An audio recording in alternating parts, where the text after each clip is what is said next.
bed, 1 bath. I'll share more of the math of that. And finally, home base, where we just moved in.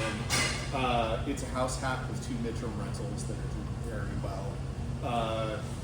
Again, not for the faint of heart, or buying a home to convert 2 rental units midterm when you plan to live there, not for the faint of heart. But if you are willing to put up with a little bit of discomfort, this is a great way to build cash flow for yourself. We also purchased our new home in the middle of the construction of the ADU, and I would not recommend that. That was maybe the first mistake, although timing is everything when it comes to getting into something that you know is a great opportunity. So I didn't really think there was any other way to do it, but it has been a very hard 6 months, and we're finally popping out of it. Part of our journey. Don't give up the lead. That'll be part of our journey section. Okay, so the ADU itself, just a little bit about it, so everyone level sets on what we're talking about. This is a 338 square foot garage that we converted into a studio ADU. We spent about $195K all in, and right now we're generating $2,100 a month in cash.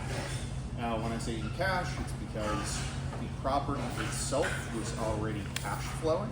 So all of this for us is upside, which I'm going to touch the significance of again in a moment on the next slide.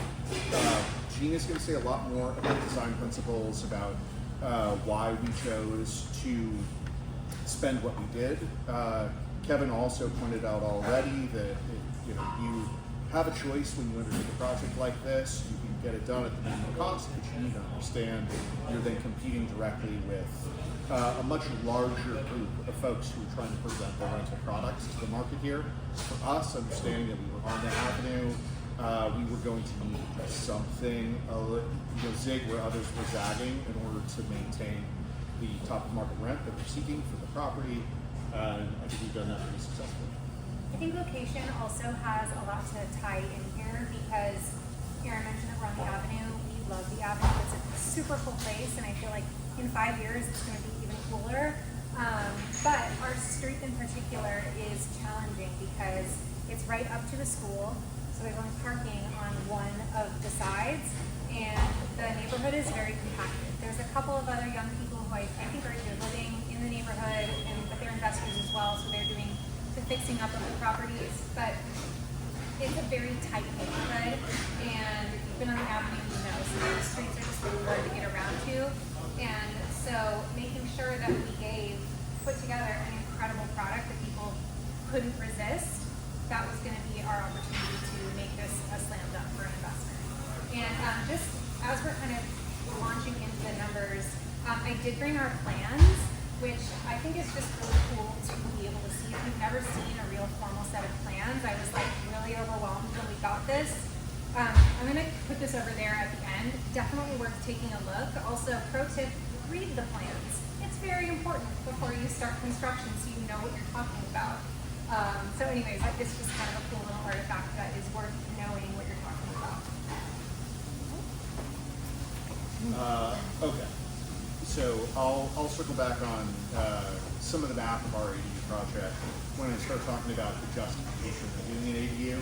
But I do think it's important to level set, just for anyone who's not familiar with the nomenclature. You don't want to take it for granted. So an ADU, an accessory dwelling unit, is just what it sounds like. It's an additional dwelling that is being built on your property, either attached or detached. Or within, I should say, interior attached, that is a sectioned off living space that you can use as a rental property, as a brand new flat of sorts. This is obviously a great opportunity to create rental income within a home where you're living. It's also a great way to provide additional housing if you have elderly parents, family members, people who need support. Our project was a detached garage, it's a detached ADU. Many people don't think about the opportunity for an attached ADU. I actually think in many ways it's simpler, easier to execute. You get to avoid some of the considerations that go into, is my ADU viable? And I'll talk about those in just a second. Setbacks in particular is just one of the things you have to be aware of. but this is an accessory dwelling unit. You're gonna have to forgive me. I just forgot the name of the California propositions that have made it easier for us to do lot splits over the last year. I think it's top 9, top 11. I'm getting the affirmative. Yes. At this particular moment in time, California is incredibly friendly to the idea of creating an ADU. Municipalities may be less so. Ventura is pretty good, honestly. The theory from the city's perspective is that we're at a massive housing shortage, so being able to create additional units like this is what they refer to as urban infill. There are some incentives today for you taking projects like this. The planning office tends to look more friendly on these projects, provided they don't think they're going to turn it into an Airbnb. So, story for another time. Just a note on some of the pros and cons of using these types of ADUs. Historically, I would have said that I think the detached units, which is what we did on our property, gave you more money. But going back to the design and how well you executed the property itself, that can really make or break the difference. On our property that we just moved on to, we have both a detached unit and an attached unit.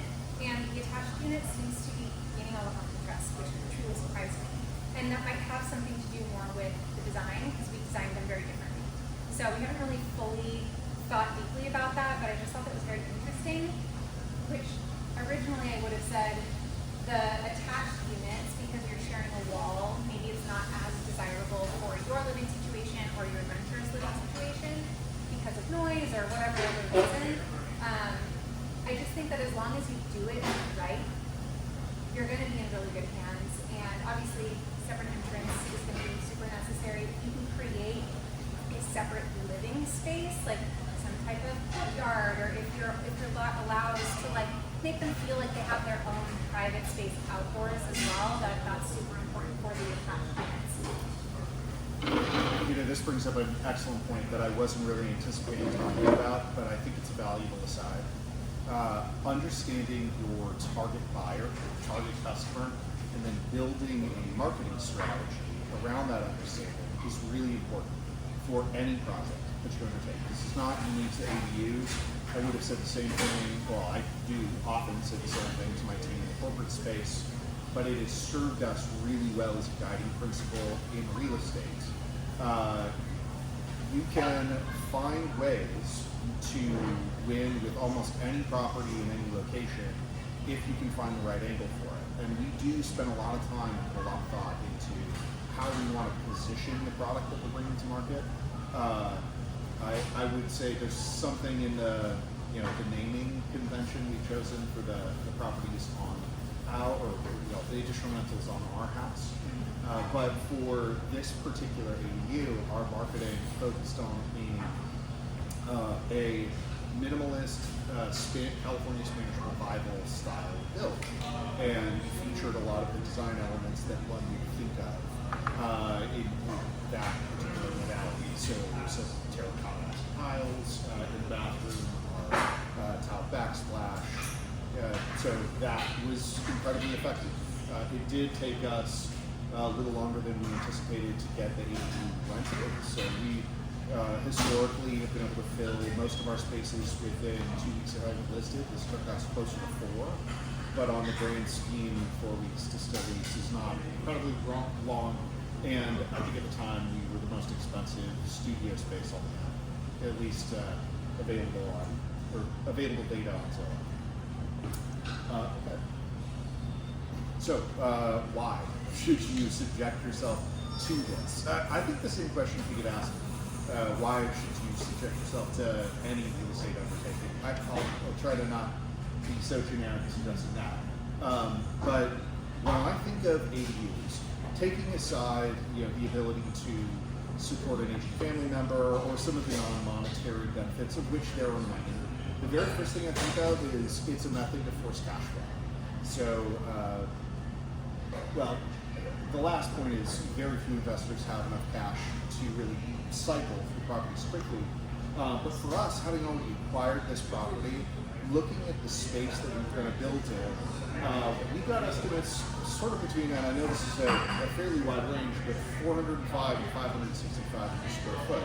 Now that reflects we're just getting this done to get it done, all the way to it's a premium product.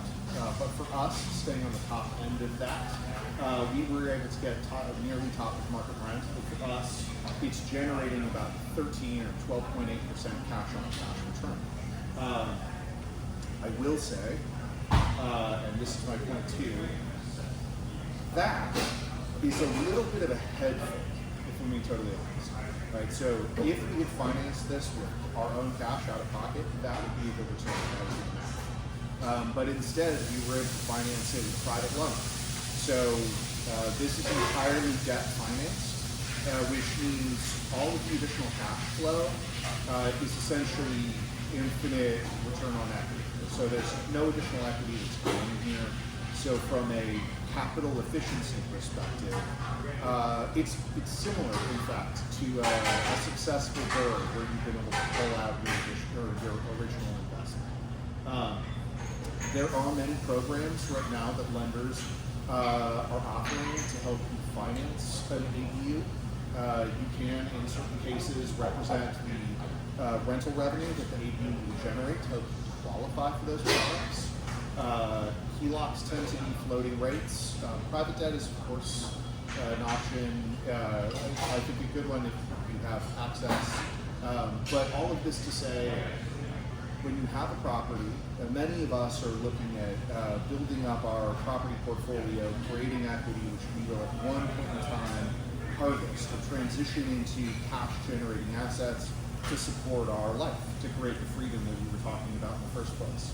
And I think an ADU build is a great way to accelerate that process, and I highly recommend it, especially because of that last point. Many of us are cash constrained. So it's sort of a tough thing to think about a purchase of let's just call it $800,000 property in Southern California, in Ventura, where you're going to be putting 20% down minimum, and to think, okay, not only do I need the $200,000 down for that project, but I also need another $195 on top. That's a fairly significant nut. But if you have a little bit of patience, despite what the last year has felt like, I think for many, we still live in an appreciating market, and being able to use the equity in the home to build the ADU, of forcing more equity on the property as a whole and generating cash flow, is a great way to create some dynamic movement in your original investment. Also a note on creative financing, which is something that we're all very familiar with, at least trying to get. There is a really interesting shift in the market if we don't yet own a home. We are sort of headed towards a buyer's market. It has been super competitive post-COVID, during COVID, and we're kind of coming out of that, specifically in Ventura County. And I think that it is very important. I have a listing right now that is a land listing, and at first the seller was not interested at all in any type of seller financing, but the last conversation I had with her, she completely changed her tune, and it's allowed us to open up to a completely new buyer pool. And I think that is absolutely worth at least asking if you're working with an agent and you see a house that you think, oh crap, that roof is not going to make the house financeable. I don't have enough cash to buy it myself. We almost ran into that situation when we were buying our house. We definitely negotiated a brand new roof in the deal. But there's just so many things that are in your way outside of potentially trying to get a loan that there's other options. And so making sure that you're keeping an open mind to speaking with family. If you don't have family, speaking with friends. We, in the last 5 years, have built a fantastic network of people who we aren't yet in on any deals with, but I've gotten to know them and we're very comfortable with the idea. And so starting a partnership with people. And I think creative financing, that's a very generic term, but there's a lot of things in there that is absolutely worth understanding and talking to more. And I think that's one of the reasons why we all are here too. We want to get to know people who are interested in the same thing. I always feel like creative financing is an entire presentation unto itself. But we are moving into a moment in time potentially where sellers are more open to that. The connection into the ADU conversation there is, for many, if you're planning to use creative financing, seller financing, and you're on a clock to refi, to cover the balloon payment, building an ADU is a nice way to force equity in the property itself. So also, creative financing, phenomenal way to get in while retaining the cash that you need to do your ADU build. Let's see, how do we do this? We're going to talk a lot more about how we actually did it, getting into the build we worked with. But I think this is a really important starting point for anyone who hasn't gone through this process before. You're probably thinking to yourself, what do I do? First, I think the very first thing that you need to do is understand the zoning in your property. So are you zoned residential, mixed use? Is an ADU build viable at all? Am I going to be allowed to do it? Some great resources to help you do that. ADUcheck.com is one of those. I highly recommend you check it out. Once you've determined that in fact you are appropriately zoned, it's time to really understand zoning regulations and what the implications of those are. R2 is very different than R4 in terms of how many units you can actually build on your property. A lot of it is going to come down to how big the property is, what part of town you're in. We're happy to answer some questions there for you as well. But ultimately, the end of the day, you really got to talk to the city as you start to plan. Before that, it is worth saying, once you know that you can do this, and you want to do it, you got to start interviewing contractors and your architects or draftsmen. This right here, I will tell you, is maybe the most important part of your pre-construction process. Selecting the right contractors and the right architect will make or break your project. And once you get into the experience of it, I promise you nothing will give you more heartache than the wrong choices made in terms of who you're going to work with.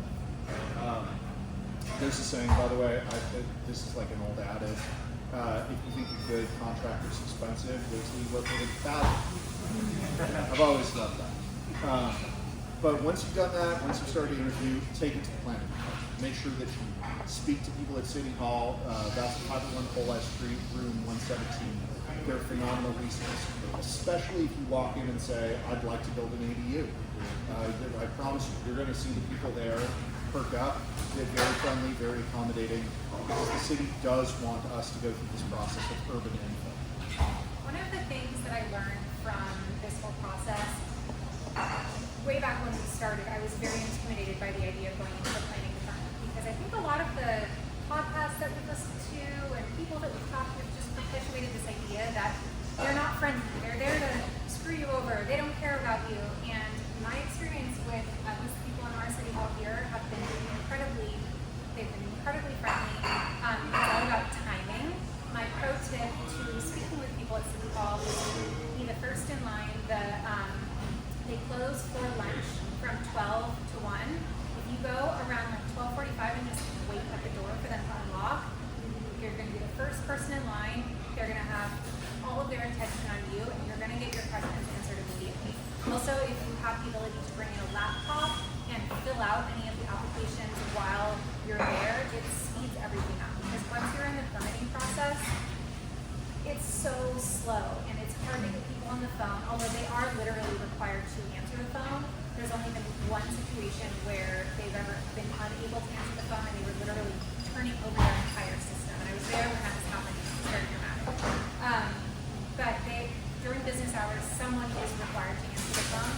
But it's very confusing. I will say the website that they have, while it's constantly improving, it is hard, and especially if it's your first time or your third time or your fifth time, everything's changing, rules are changing, restrictions are changing, and so to be there in person, staring at someone in the eyes and making sure, wait, is this what you mean, and being able to show them exactly what your question is invaluable, and it will very much speed up all of your time. So So we'll see you guys at 12:45. Yeah. Sure. All right. So these are little videos, and there's not any audio in them, so you don't have to worry about streaming or hearing.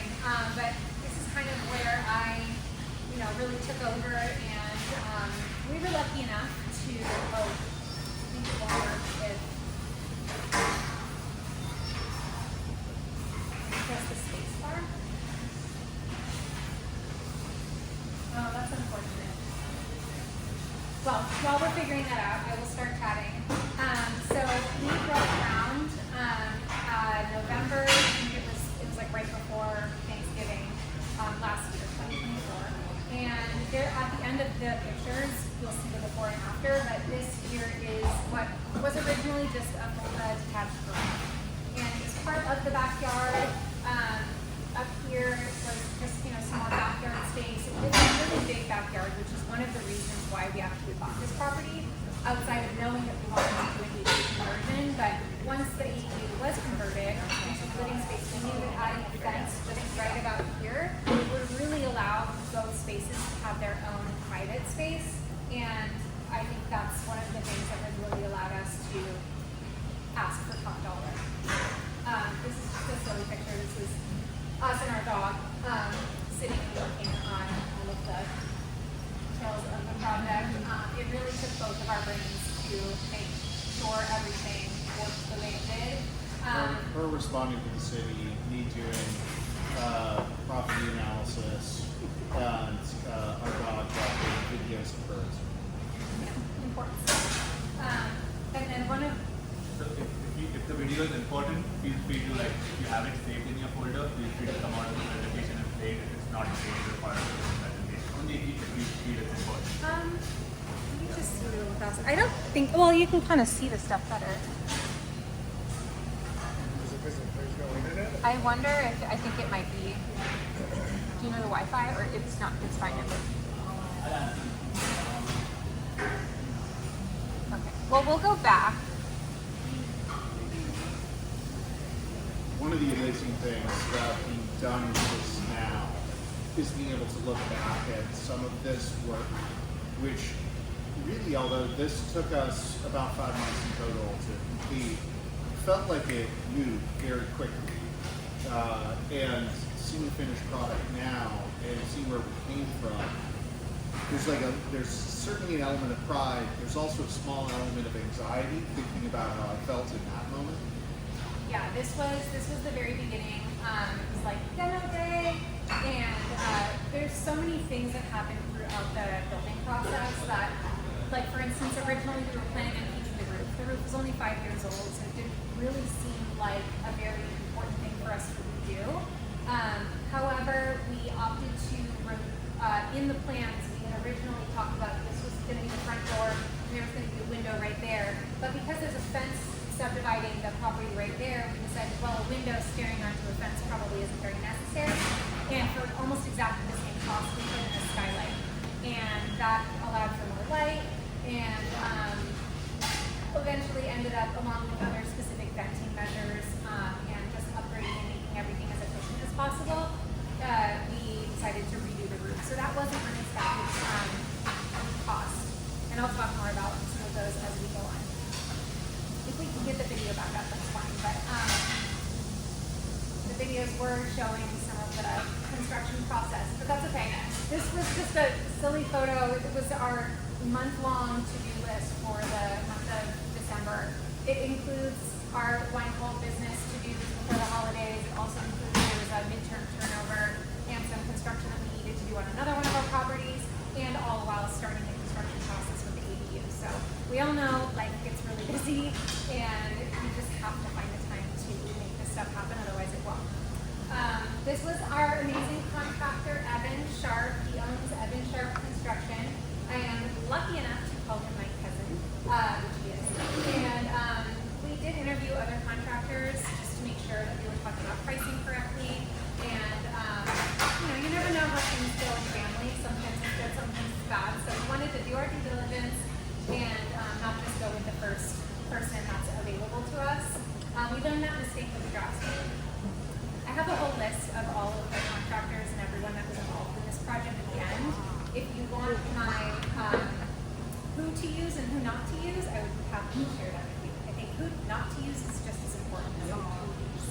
But anyways, so this was after demo day, and we've got our framing in. Up next will be windows and doors. But you can see it was literally just a 2-car garage. In the corner, we did have to pour some extra concrete for the bathroom plumbing, and we can go to the next one now. In here, we've got our windows and doors in, the framing's done. We also have the rough-in plumbing and electrical, which I think is also really interesting to see. After you're scanning through the plans, you really don't realize everything that's going on behind the drywall, behind all the beautiful elements. Aside from the romantic part of this, picking the tile and making sure that everything looks cute, there is so much that goes on and so many decisions that you have to decide on during all of this. This outlet specifically, I moved 3 times. And that's because we originally forgot to include a closet, which of course you need a closet in a living space. So we ended up fixing that, but that specific outlet was in the wrong location for the closet to fit. Here you can't hear the audio, but I'm talking about all of the plumbing and electrical. Another really interesting thing that outside of trusting your contractor, I'm a very particular person, and he had originally picked out windows and doors for us, and I knew I wanted a Dutch door. I really wanted a super cute Dutch door. It was very important to me. And he was very insistent that Dutch doors are going to be more expensive. Don't even try looking. It's not worth it. You've got other decisions to make. But I found a less expensive Dutch door by a different company. And it's awesome and fine. And actually, the renter that we have in there now specifically said she picked this place because of the tile backsplash and the Dutch door. So little details like that really matter. And for top dollar with that. There are so many things that listening to Geena say this are the spark for me. A lot of them are just commentary on how dynamic and great my life is doing this. I'm going to reiterate the point from earlier. Execution really matters. It really, really, really matters. If you want to do this well, being entirely reliant on your contractor to make calls for you is putting you in sort of a negative position. It's going to make things harder and more expensive. Our ability to roll up our sleeves and participate directly definitely helps with projects like this. The other thing worth saying is, I know I made the point earlier on how important it is to work with the right contractor. One of the phases of your project that it can be really incredibly helpful to have the contractor on board for is planning and design. So if you've heard the term pre-construction before, that pre-construction phase where you might think of just working with the draftsman or just working with the architect, absolutely not. If you have a contractor on board, you can weigh in on the feasibility of the things that you want to do and start highlighting the places where your choices may create conflict. You can save yourself a lot of money in change orders once you start the project. I think another just final point on this note is the people you work with, you have to be friends with them. Like, you're in a very high stress situation, and like day one, I brought everyone coffee and donuts, and we did that a couple of times throughout. I gave them little holiday bonuses, and that was for like the main crew, that I saw every day. And I just think that doing those little gestures, it comes back in a big deal. One of the main crew guys that is on Evan's team, he's now our handyman. He's completely helped us manage the small little upgrades that we had to do at our new property. And I don't think he would have wanted to work with us if it wasn't for the kindness that we showed and respect that we had extended to them. So I just think that's unbelievably important. Relationships are very important throughout this whole process. So this is, I skipped a couple of steps, but this is the final product. We didn't really talk about the landscaping, but that's also extremely important. Small little touches like local pollinator plants, natives, and the bird bath brings in a lot of beautiful life. There's my Dutch door that I fought so hard for. We did also go all electric on this for a couple of reasons. We actually did have gas on the property, so we could have done that. But the cost to extending the gas line and adding in a gas meter just really didn't make sense for us. So we did go all electric because there was already electricity going to this because it was a garage. This is our fantastic photographer. I use him on all of our projects. His name is Raphael. Happy to give you his contact information. But if you want to play that one more time, if it's possible, just to give everyone an extra view. Going forward from anything from the painting, making sure that each of the neighbors has a private space with that fence. We did accidentally pull that orange tree, which we've since replaced. But little details like our beam, that was originally going to be hidden in under some drywall. But I really wanted to make sure that there was like these special touches. And I did have another client of mine say she specifically copied that beam in her ADU that she built, and I was really touched by that. Other design details like a very extra wide but not farm sink. It's technically a utility sink that you would put in like a laundry. It came with a little like countertop that insets into it, and in such a small space, 338 square feet, you need as much countertop space as you can, and that allowed for just 2 extra feet of countertop space that you need. The bathroom isn't shown in this, but we just did a single large glass panel that was framed with a black laminate frame, and that really opens up the space. We could have gone to something a little bit more budget friendly, which would have just been, your standard shower curtain. There's nothing wrong with that, and I did actually consider it before we put that in because at that point we were very, very much over our budget. But I just think that really allowed for the floor to carry on because we didn't have a ramp or a ledge, whatever the word is. But anyway, so all those little things. And then finally, this ladder that's in a couple of the pictures, we actually found on Facebook Marketplace.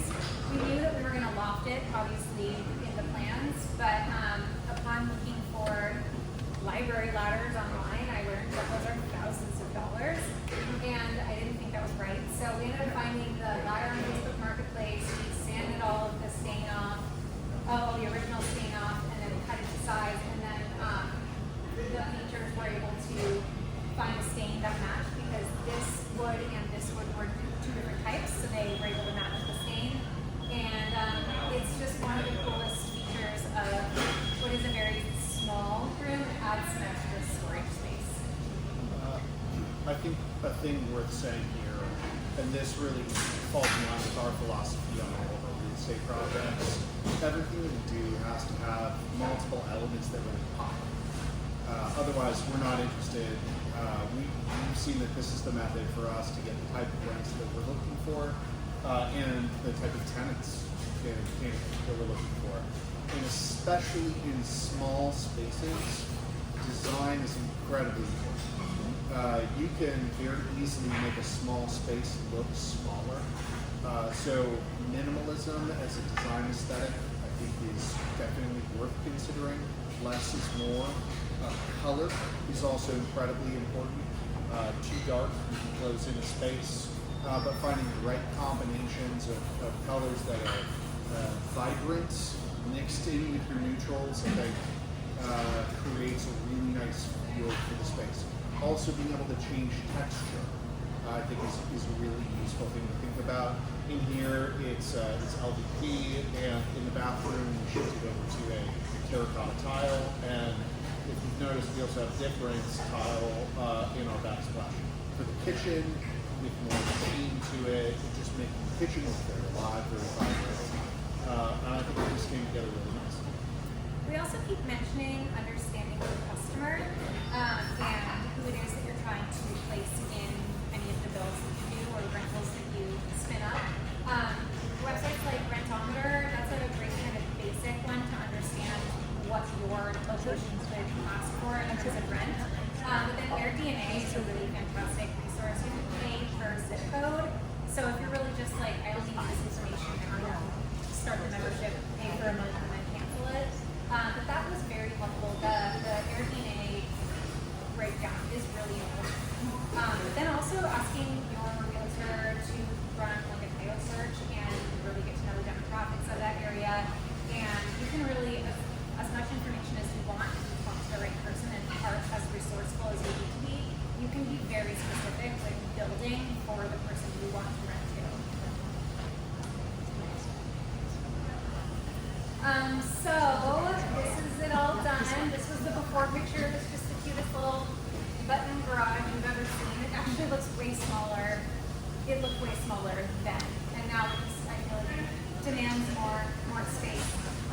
purchased the home in March of 2022. We broke ground November 18th of 2024. And an interesting thing to note on the main house. So we purchased it. We did a very small little, like painted some walls and redid the bathroom ourselves. So it was a really small thing. We got it rented almost immediately. And throughout that whole process, making sure that we rented for the right amount to cover our costs and our time, we were waiting for the permit to go through. This is one of our lessons that I think is really important. At that time, I was very hands-off. I was very intimidated by the whole permitting process, and I shouldn't have been, because if I would have stepped in, the draftsman that we had hired, he was one of the first people that we interviewed. We were very overwhelmed at the time. We picked the wrong draftsman. He was not in the area. He did not fight for us in times where we really needed our voice heard in the city. And the second I stepped in, we had our permit within a week. So it took us almost 2 years to get the permit, and we could have cut that in half at least if we were just a little bit more brave and a little bit more involved at the time. So then the finished construction ended this April at the very end. It was supposed to be done by my birthday. It was April 15th, but it wasn't. That's okay. And it did take, like Aaron said, just about 5 months. And then there was a 2-month gap from construction being totally done to the first piece.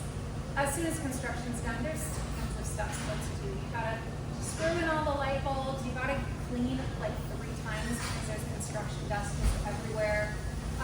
We had to get the professional photography done. We had to get the listing up on Zillow, and then also in between those 2 months, we were moving into our new home and fixing up our 2 other rental properties. So we were really busy. So it dragged on a little bit longer than we originally wanted it to, but we're really happy right now with it. And yeah. Okay, lessons we learned. How are we doing on time, Kevin? We have 10 minutes until 8, but if people are okay with just letting you all finish, then I think we can just keep going. The place closes at 9, so we have until then. So We're the almost format, done. yeah, so Yeah. format is Touched. keep Motion going on until us. you see people walk up and leave, Don't worry, we're almost done. We've shared a lot as we go. Yeah. I guess, yeah, so lessons we learned, mistakes we made, what we would definitely do again. I would definitely hire our contractor again. I think he made the scary parts less scary, and he also allowed me to be as overbearing as I sometimes can be. I would definitely push for more unique design elements, and I mean, I would definitely continue to do as much analysis as we do before purchasing anything. Those were absolutely imperative.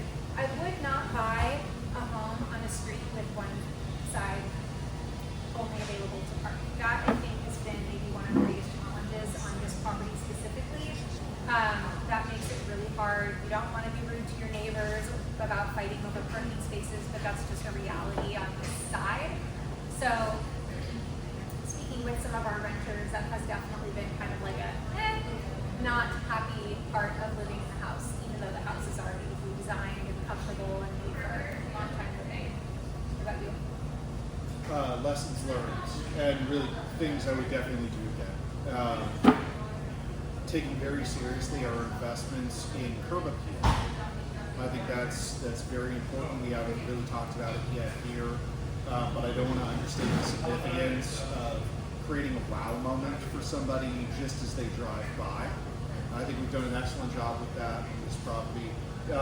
Just that little touch will help you overcome a lot of the marginal stuff, like, hey, the parking is not that. Also, things I think now that we understand will be part of our process for moving forward. The importance of being hands-on and remaining involved. Even when you have great contractors, even when you have a great team, there's no substitute for your direct involvement in decisions that are going to move the needle. Numerous times, we were able to cut our costs on the project for any individual elements to a fifth, even a tenth at times of what it would have been had you leaned on the contractor to source material. So I think that's incredibly important for us. also, the thing that I've had reinforced again is the importance of investing in design. If you don't do that, if you're not presenting something that makes somebody feel like, I'm home, there is no way you're going to be able to charge top of the market. You are placing yourself firmly in direct competition with the vast majority of rental units available, and that is an inenviable place to be, I think, for most of us as investors. Alright, and then I'm sure I'm forgetting some people, but who did we work with? Every different type of contractor that we came in contact with throughout this project. Draftsmen, structural engineer, our general contractor and his crew, electricians, plumbers, framers, windows and door professionals, concrete layers, stucco and drywall contractors, waste removal, more important than you may think, landscaper, stone fabricators, insulation contractors, tile setters, painters and stainers, carpenters, fence contractors, roofers, HVAC professionals and installers, professional photographers, rental platforms, and also professional cleaners. These all played an incredible part of this whole project, and every single one of them comes with a very specific set of techniques and skills, and you can't take any of them for granted. We are happy to share all of the specific people with you guys. If you want to come up to us after, I'm happy to give you my card and I can share any of the contact information of any of them, including the people who I don't think you should hire. Like I said, I think that's almost more important than sometimes knowing who you should work with. And then also after this, you're welcome to ask us about any of the specifics, like what brand of windows and doors do you use? Sometimes I might forget and I have to get back to you on that, but anything that you want to know, please feel free to ask us. And also in terms of money too, we're really into the idea of being way open about money. We started talking about money, how much do we make, how much do projects cost, the specific details of everything with all of our friends, because for such a long time I think we were all taught that we don't talk about money. It's good. Or, it's just not what we should do. But I think that's how we all learn. I think it's incredibly important to be open book and honest, because otherwise how else are we supposed to learn? If we're relying on each other to learn in these networking groups, we need to be honest. But yeah, so we'd love to connect with you, and there's definitely time for some Q&A, but just our contact information is on the next slide. And yeah, we're Geena and Aaron. Thanks for your time, guys.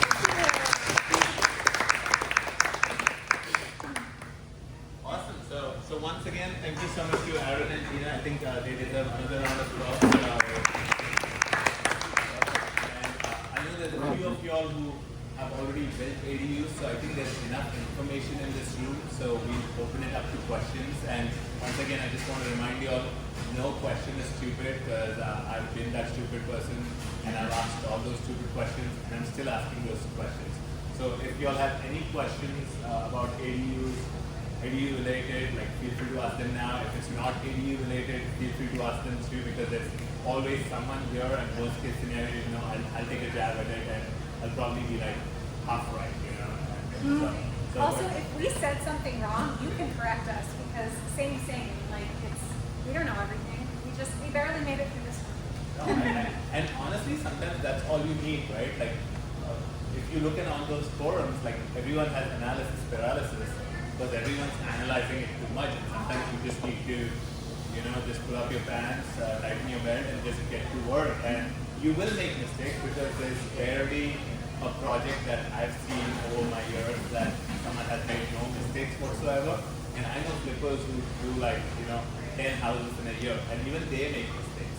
So sometimes with them it's overconfidence, whereas with us it's underconfidence, but everyone makes mistakes. And as you get better at it, the only thing I suggest is, keep a contingency for the mistakes you're going to make. So that really helps ease the pain mentally and financially. But apart from that, just go do it, and you'll thank yourself a year later from the time you actually started doing it. So once again, if you all have any questions, feel free to ask them now. So, with all your ADUs, were you required by the city to hire a surveyor? We did not have to. Actually, I don't know if that's entirely true. I think a surveyor that came to the property in the plan building phase. And like I said, we were really hands off at that point. I put too much trust in our draftsmen, but they didn't do a very good job because we ended up having to, when it came to the grading of the concrete for the flooring, we had to go back and take some additional measurements, but we did not have to do like a survey. I'm going to say, actually, to my memory, no. So we didn't involve a surveyor. We weren't pushed to. Part of it is that we were building in the existing footprint of the garage that was there. So part of what the city would have been pressing us to get a surveyor for is to confirm the property line and make sure that we were complying with setback laws. Right. But in this case, because the existing structure predated the setback requirements, we didn't have to make that part of our consideration. Now, had we expanded the footprint, which we did talk about, we would have then had to either shift or shift the entire footprint, which is not cost viable, or get a surveyor to demonstrate we're at least, I think it's 4 feet away from the property. Okay. And I think the key word there is existing footprint, and that existing footprint, let's say it was an addition, right? Like 15 years ago. Well, Yeah. then you're going to come into more issues because if you already have an existing footprint that predates setback requirements, then you actually don't have to go through a lot of the red tape. But Right. if you do an addition, or if you're increasing the existing footprint, or your footprint is recent, where you're converting the ADU into, then the survey comes into account, then the updated setback rules come into account. So it's almost sort of like when was the space that you're going to put the ADU in sort of created. So, Okay. This, by the way, this is one of, I said this really briefly right up front, that there are some pros and cons of a detached as opposed Right. to an attached or an internal ADU. So one of the benefits of an internal ADU is you have zero consideration whatsoever because or setbacks, because the original building is almost certainly set back far enough from the property line that there's no conversation to be had. You could say something similar about an attached ADU as well. Most homes in the Ventura area, with some exceptions on the avenue, are not nearly close enough to the property line that you have to be all that concerned with setback laws. Okay. But the other thing to say in that conversation, if you're not familiar with the terminology, there is an ADU, accessory dwelling unit, and a JADU, a junior accessory dwelling unit.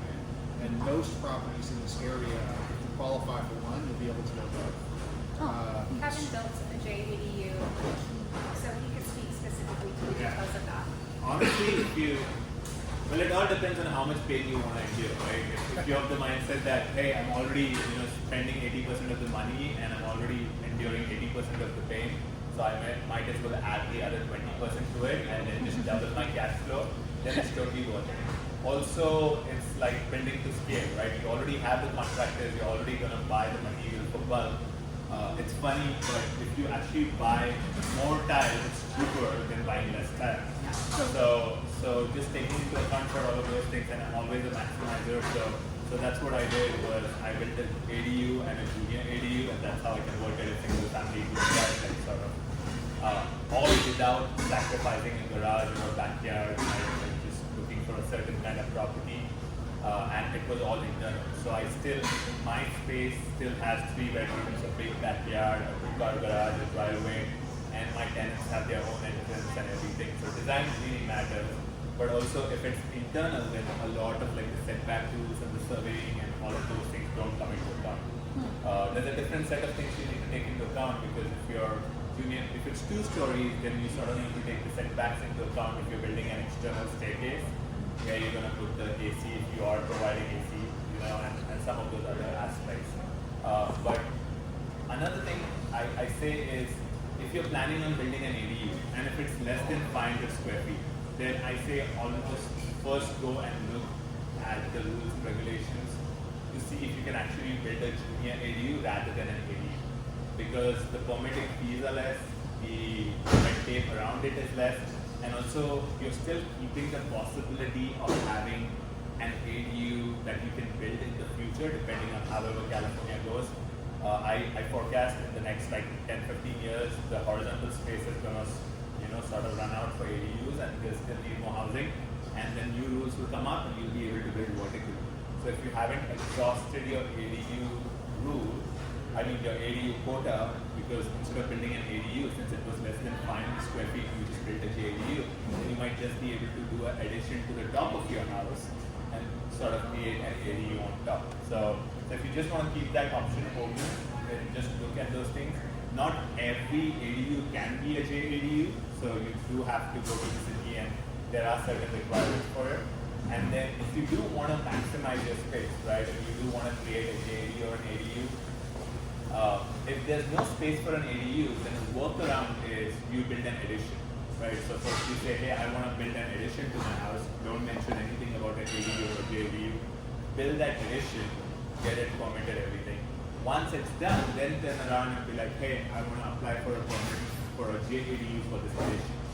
Because if you go right off the bat, they're not going to let you create a JADU. So you have to sort of be smart about it and create an extension to your house or an addition, and then go around and do it. So, yeah, if you need like you said, crafty strategies, ask me. I came up from rock bottom, so sort of had to force my brain to think about it. But either way, so JADU, ADU is very possible. So you guys mentioned you have some busy road and parking problems. So let's say you get a chance to redo. Do you keep the garage and build the ADU on top of it? Oh, we haven't even thought about that. That's a great idea. In my minimal research on building up, it does add quite a lot of cost to it. So I think in this specific one, we could not have afforded that because outside of just adding more on, you're also having to reinforce the structure underneath. And so we would have had to drill to do, more rebar and all the other things that go on underneath the house. And we also, this specific structure is a slab foundation. There is not a crawl space, and that means we would have had to blow apart like the whole foundation under the place. So you need to reinforce the footings if you're going up, because most of these garages, especially on the avenue, were built like in the 1920s to 1960s, so they weren't reinforced.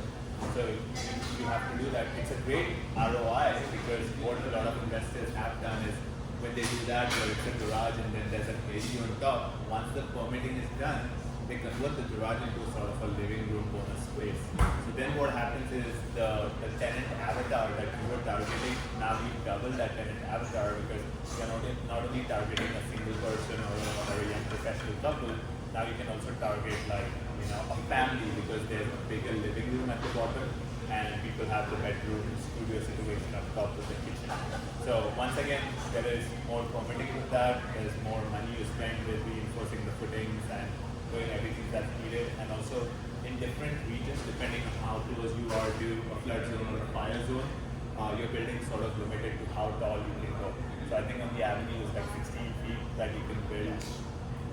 So for us, that became a dual limitation. So one, we were limited in how high we could go. The existing structure, I think, was 14 feet already, so there wasn't a lot of headroom to go up. It was 14 feet at the highest point that we have this type of roof. The other thing there, and this is a learning, looking at assessing your site, we are backed up against some Southern California Edison power lines, which we were also going to be too close to if we went up any further.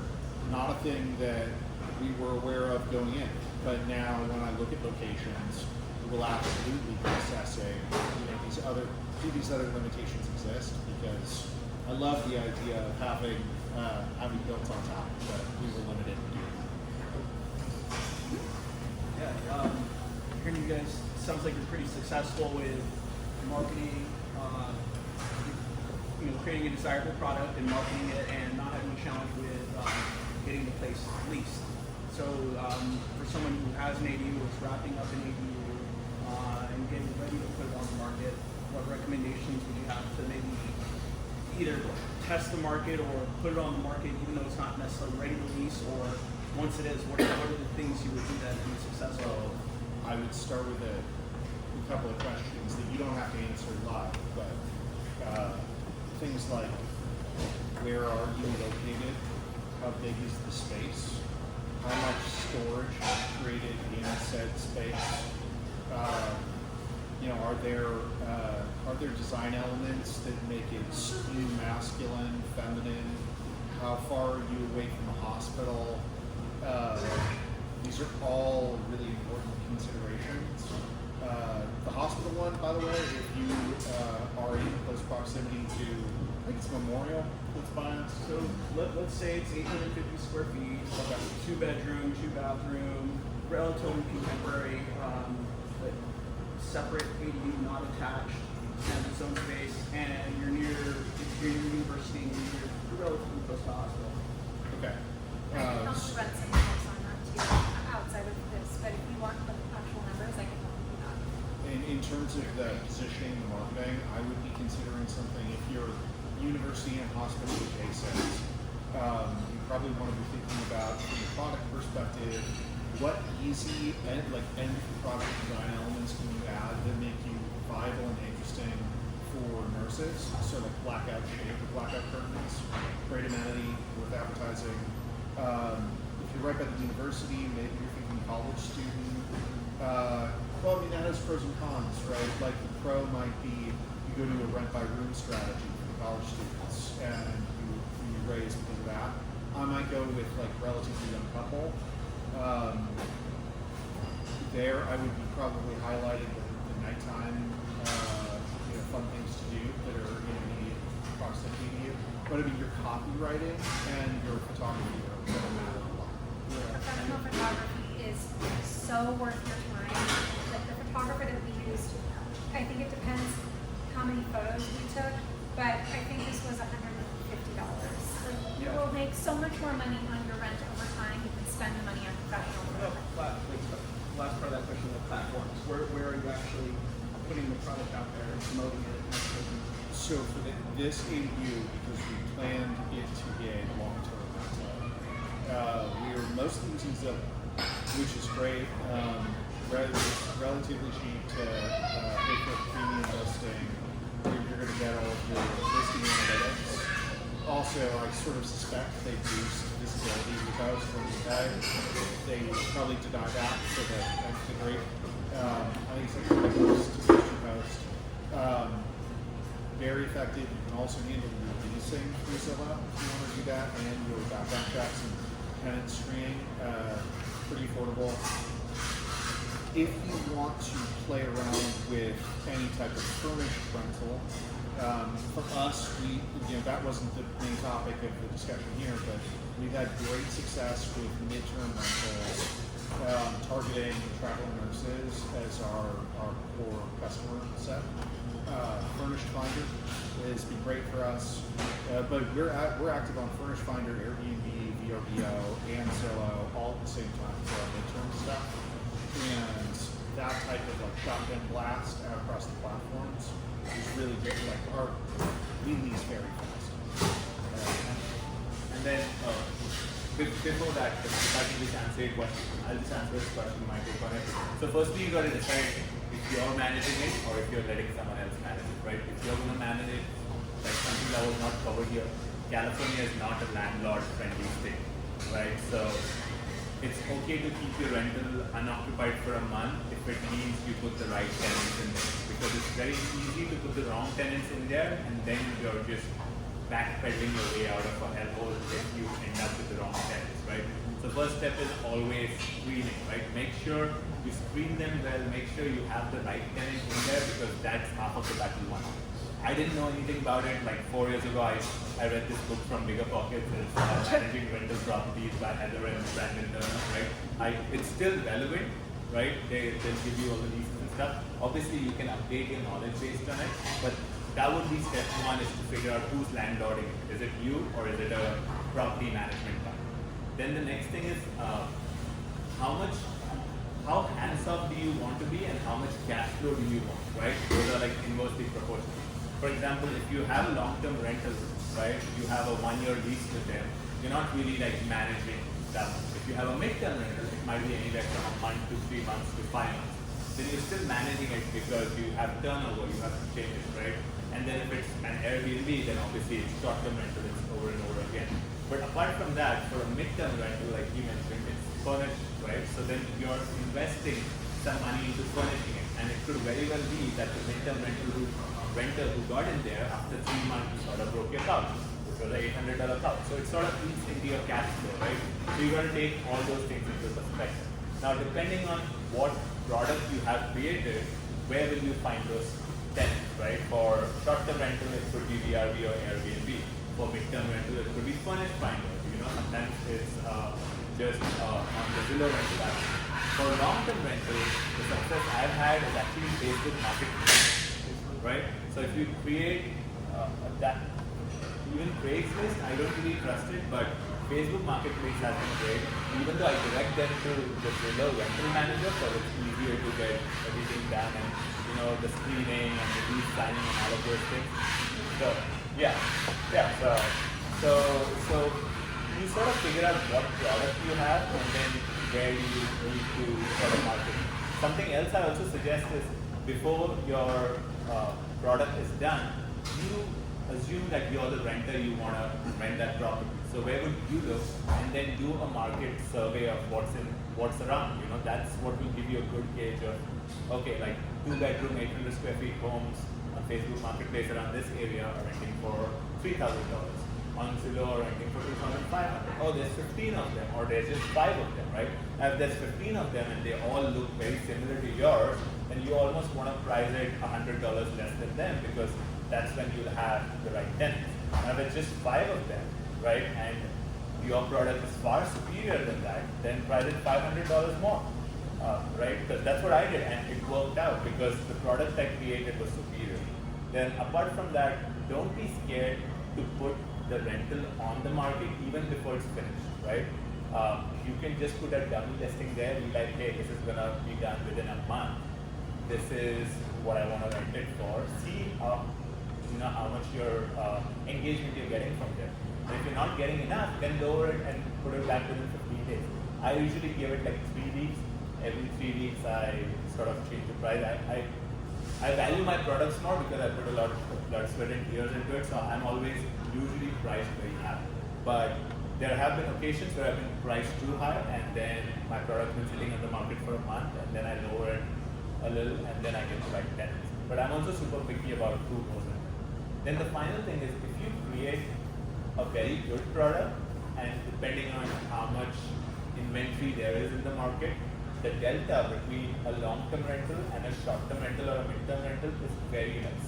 Like my long-term rentals almost rent, I was talking to a few of my buddies, and my long-term rentals actually rent for the same price as their mid-term rentals. And they pay for utilities and they furnish the place, and I'm just asking to sign into a month lease. Right? On the split side, I also run Airbnb, so I have enough hassle over there.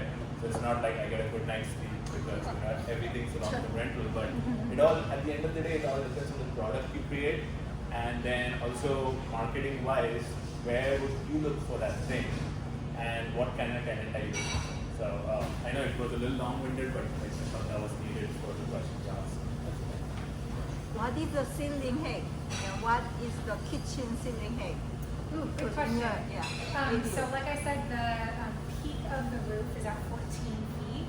A standard ceiling height is 8 feet. And our kitchen height, because we added in the loft, is actually at like 7 feet 6 inches. So it's a little under standard, which is fine. Okay, total 14 feet Yeah. ceiling? To the top of the roof. So minus probably 6 inches for So the living room is height is 14 feet. Yes, yeah. And so Kitchen exactly. is 7. Yes.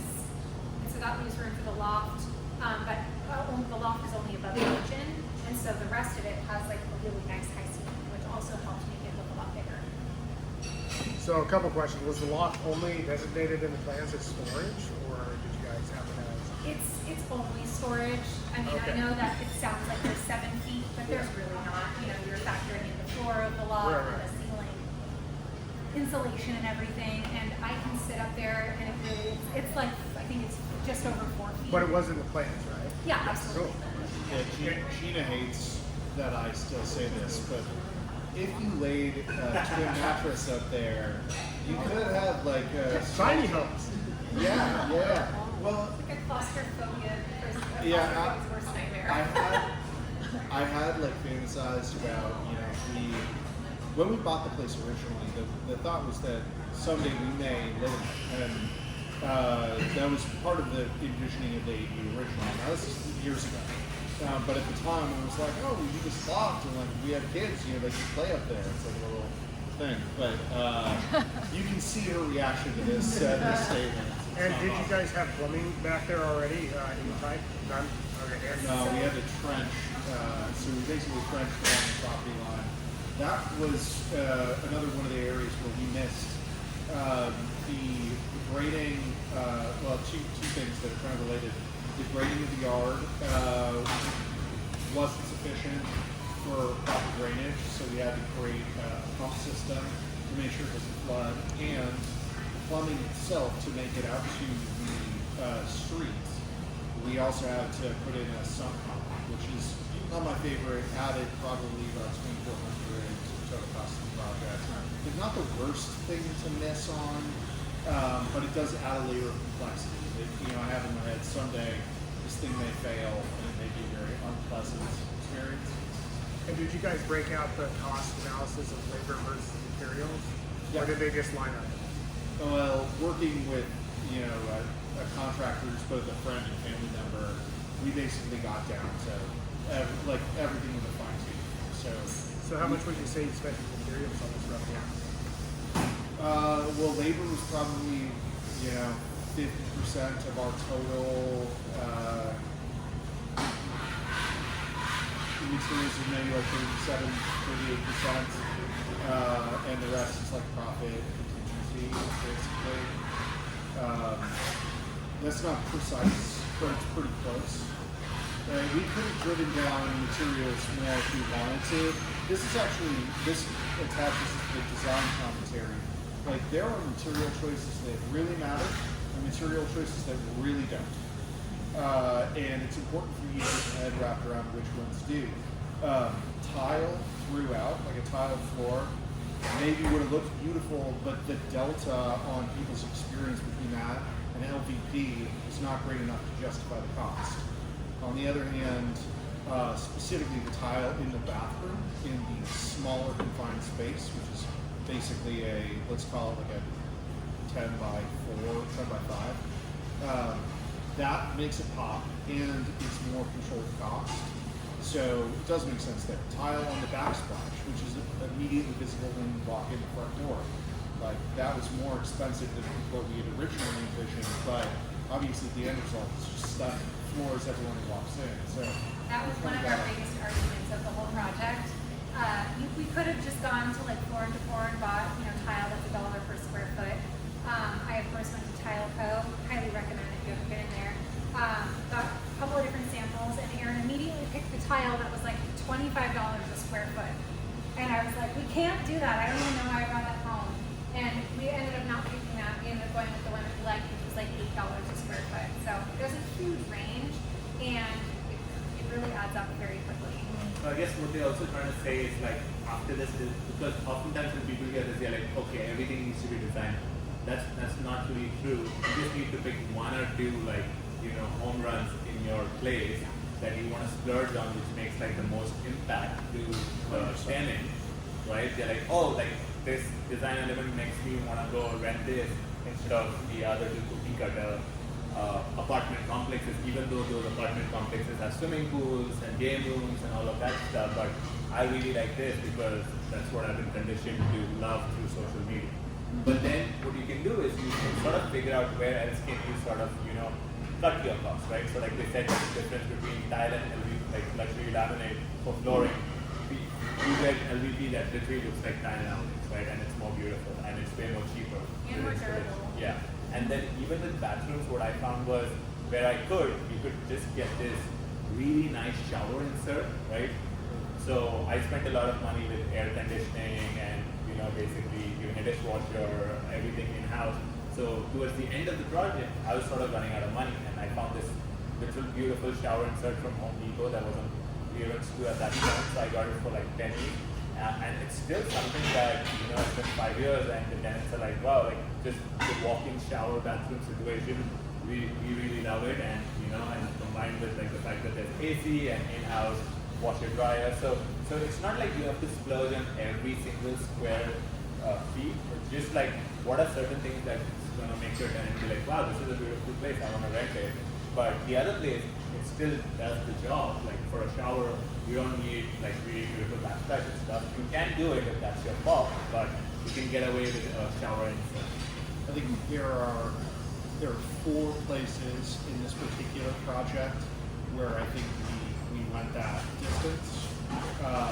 2 of them, I think we will maintain across every project we do. The first one is landscape. So that's the curb appeal. When they first show up, they have sort of their big aha moment before they even walk in the door. The second one is bathrooms. So we really focus on standing shower. So rather than a tub, we try to create something that feels tall, feels very open. That's an aesthetic that we found works for us. It also rules out a certain clientele. It's going to be very difficult to get young parents, right, or anyone who's thinking about they want to like bathe with their children to rent in that type of scenario. Tile choices in the kitchen, right? So the backsplash, I think, is an area where you can create sort of a statement. It's a very small, confined space, so focusing some design energy on how that visually plays off of the rest of the choices in the kitchen, I think is really critical. And in this particular place, putting in a skylight, I think also brings in a lot of nice external light, and it plays perfectly with the tall ceiling. Something that I wish we would have done, and that I would highly recommend in anything else you guys are filming, is I wish we would have, like, secretly or not secretly, made this home ADA compliant. If you're going to resell this at any point, even if we would have added in framing to be able to attach a lean bar if someone's in a wheelchair or in a knowing that that's there is a huge selling point for homes on the market today, because everyone's kind of talking about like, I need to find a place to age in place, and we didn't do that. And it's like I realized it too late, and I was like literally just 2 or 3 additional parts of your framing in the shower, choosing a door that's a little bit wider. We already went with a shower that didn't have a curve, so you could technically roll in or shuffle in if you needed to, but there's certain things that are so simple and you don't realize it until there's a competitor that is asking for a little bit more money than you, and it would have been so easy to do. So that's something that if you're in the phase, factor that in, it's going to be worth it. Adding to that, like the whole walk-in shower versus a tub thing, it all depends on what product, once again, right? And I keep saying product, but if you have a 2-bedroom or a 3-bedroom, which is more of a family-oriented space, then you could put one of the bathrooms if it has 2 bathrooms. But even if there's one, then you could put the tub shower combo, right? But now if it's a studio, if it's a 1-bedroom, then I highly recommend, and also if it's mostly going to be a mid-term, I highly recommend it just be a walk-in shower, because then what you do is you're basically designing not only for young professionals, but also for some of those retired folk who want to come here and spend a few months here, right? And for them, it's really necessary that they have a walk-in shower and not a tub that's a tripping hazard.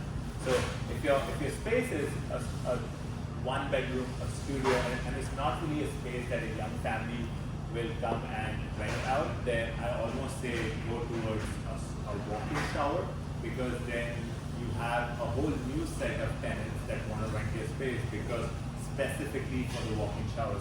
There have been so many times that my Airbnb has been rented during like low season, just because my bathroom is a walk-in shower situation, where all the other competitors have like a tub shower combo, right? And then also on my long-term side, there have been so many times when I've actually got some of the people who are in the 60s and want to rent that out, because once again, it's on the ground floor or the first floor, and it's a walk-in shower. So keep your tenant in mind when you're making these design decisions, because that really goes a long way. No, this is perfect. Any more questions? Awesome. If not, I think it's going to be last call for drinks very soon. So if you want anything, feel free to go grab some drinks. Apart from that, we'll be here till they kick us out, which is usually 9 p.m. I highly recommend you talk to at least 1 or 2 people who you haven't talked to yet, because even though it's a very cheesy line, but your network is your network. So feel free to exchange numbers, talk to people, and you never know who's going to be your close friend and despair in the next few years of building. But once again, thank you to Geena and Aaron for sharing their knowledge, and appreciate